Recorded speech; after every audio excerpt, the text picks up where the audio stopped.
सास ने पढ़ी कक्षा 12वीं।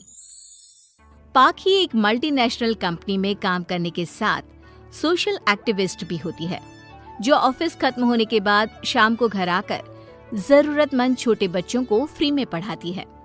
उसकी इस खूबी से बाकी लोगों के साथ सास भी बहुत खुश होती है। तुम सच में बहुत अच्छा काम कर रही हो बेटा, बस ध्यान रखना बच्चे आधे रास्ते में कहीं भटक ना जाए। भटकने से मेरा मतलब सिर्फ गलत काम करना नहीं है। कोई घर की जरूरत के लिए नौकरी करने लगे या किसी के घर वाले उसकी शादी करा दे, ये भी तो मंजिल से भटकना ही होता है ना। वाओ मम्मी, मुझे नहीं पता था कि आप पढ़ाई को लेकर इतनी पर्टिकुलर हो। पर फिक्र मत कीजिए, इनके साथ ऐसा कुछ नहीं होगा। बहू की बात पर मुस्कुराकर सास चली जाती है और पाखी बच्चों को पढ़ाने में बिजी हो जाती है। उसी रात पाखी और विराट साथ बैठकर बातें कर रहे होते हैं, जिसमें बहू सास की पढ़ाई को लेकर नजरिए का विराट के सामने जिक्र करती है। हाँ, मुझे सब पता है। ऐसे ही नहीं ये नालायक लड़का इतना पढ़ लिया। वो मम्मी ही तो है जिन्होंने बचपन से खाना खाया या नहीं से ज्यादा पढ़ाई की या नहीं पूछ पूछ कर मुझे इतना पढ़ने पर मजबूर कर दिया। वो हमेशा मुझे पढ़ाई और सेल्फ इंडिपेंडेंट होने की इम्पोर्टेंस याद दिलाती रही, और आज मेरी ये सरकारी नौकरी, इतनी अच्छी पोस्ट, उसी का तो नतीजा है। वाओ, अगर मम्मी इतनी पढ़ी लिखी है तो कोई जॉब क्यों नहीं करती?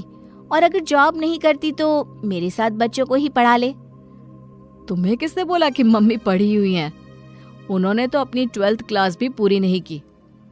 उससे पहले ही नाना जी ने मम्मी की शादी करा दी। शायद इसलिए पढ़ाई और अपने पैरों पर खड़े होने को लेकर उनकी सोच ऐसी है, क्योंकि वो खुद ये सब करना चाहती हो। पत्नी की बात सुन के विराट भी सोच में पड़ जाता है। दोनों मिलकर प्लान बनाते हैं और अगले दिन बच्चों को पढ़ाते हुए पाखी उनके पास एक कुर्सी एक्स्ट्रा लगा देती है। ये एक कुर्सी ज्यादा किसके लिए लगाई है बेटा? कोई नया बच्चा आने वाला है क्या?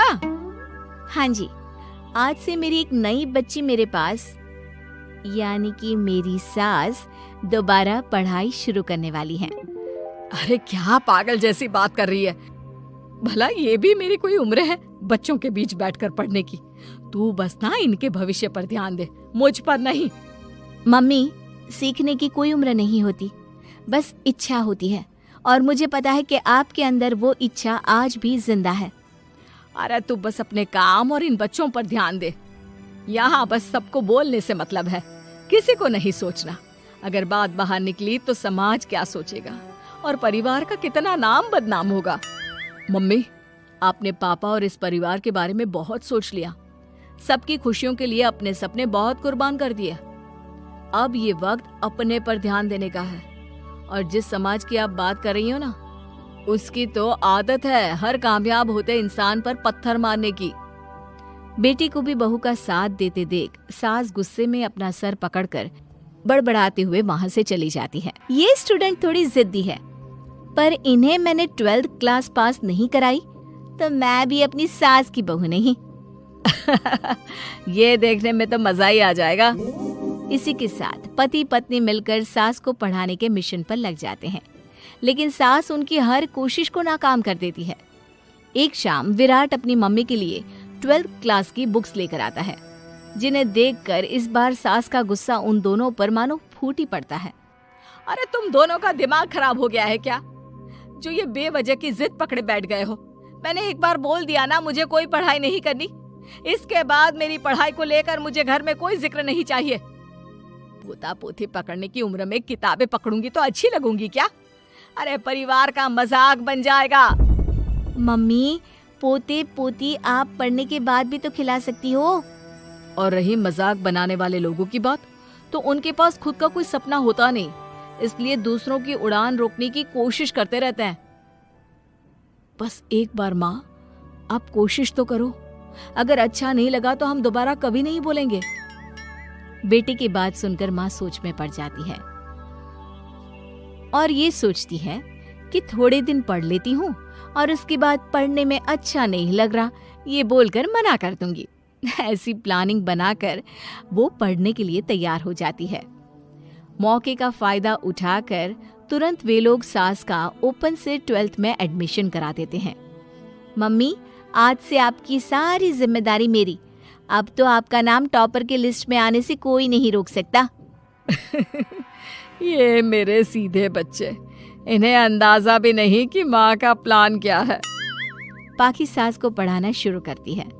दिन बीतते हैं जिसमें धीरे धीरे सास भी कंफर्टेबल होने लगती है, लेकिन फिर पाखी एक सब्जेक्ट पढ़ने के लिए ट्यूशन जाने का सजेशन देती है, जिस पर बहुत गुस्सा, ड्रामा करने और पाखी के लाख बार मनाने के बाद एक बार फिर सास तैयार हो जाती है।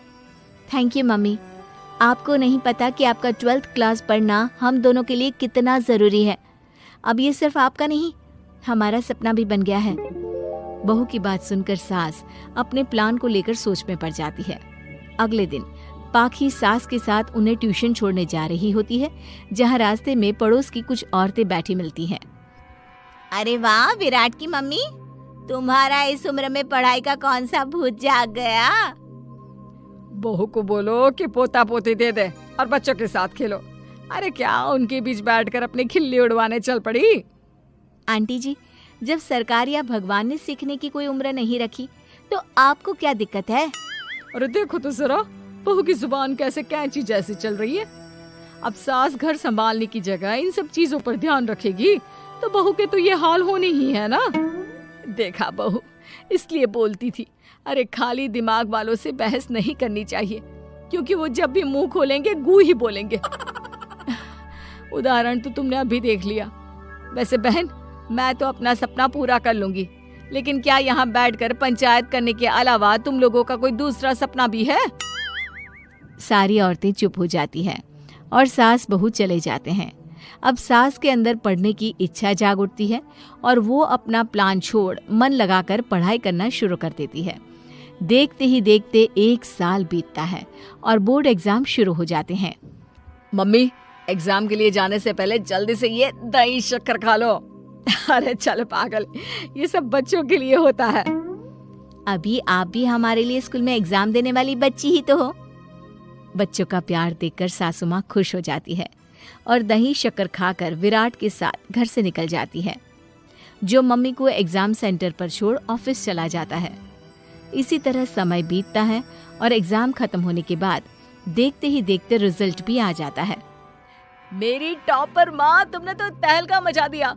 हर तरफ तुम्हारे ही चर्चे हैं। घर वाले ये खुशी मना रहे होते हैं कि वही औरतें उनके घर आती हैं। अरे पंचायत की टोली, आज मेरे घर कैसे?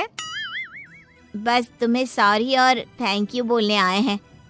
उस दिन तुम्हारी बातों और आज तुम्हारे काम ने हमें ये सिखाया कि सपने पूरे करने की कोई उम्र नहीं होती। इसलिए अब हम भी शादी, परिवार, बच्चे और न जाने कितनी वजहों से अधूरे छूटे सपनों को पूरा करेंगे बहन जी।